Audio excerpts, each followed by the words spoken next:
ভাই আজকের ভোটের পরিবেশ কেমন দেখছেন? ভোটের পরিবেশ সকাল থেকে অনেকগুলো কেন্দ্রেই ঘুরলাম, তবে অভূতপূর্ব ভোটের পরিবেশ ভালো। ভোটারদের ভোট দেওয়ার আগ্রহ এবং সব দলের নেতা কর্মী এবং যারা ভোটের সাথে দীর্ঘদিন কাজ করেছে তাদেরও একটা আন্তরিকতার সম্পর্ক দেখলাম, যে সম্পর্কটা আসলে ভাষা দিয়ে বোঝানোর মতো না। সবার সাথে যে সৌহার্দ্যপূর্ণ অবস্থা, এটা ঐক্যবদ্ধ। এই দেশের গণতন্ত্র স্বাধীনতাকে রক্ষা করার জন্য ভোটাররা নিজেরাই ঐক্যবদ্ধ হয়ে গেছে। সেই হিসাবে ভোটের পরিবেশ খুবই খুবই ভালো।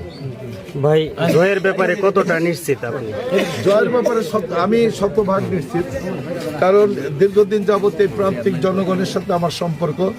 এমনিতেও তাদের সকল সুখ দুঃখের সাথে চেষ্টা করেছি গত 15 বছর ভাগিদার হতে। আমি যতটুকু পেরেছি এই প্রান্তিক নিরীহ কৃষক শ্রমিক জনতার সকল সমস্যার সমাধান করার যে চেষ্টা, যে আগ্রহ বা তাদের পাশে দাঁড়িয়ে থেকে তাদেরকে সাহস দেওয়ার যে প্রচেষ্টা, এই প্রচেষ্টাকে তারা ভালোবাসে। তারা ভালোবেসে আমাকে তাদের কাছের মানুষ হিসাবে অবশ্যই আমি শতভাগ আশাবাদী যে ওনা সবাই আমাকে ধানের শীষে ভোট দিয়ে বিজয়ী করবে এবং এই আসনটি বিপ্লবী তারেক রহমানের হাতে তুলে দেবে।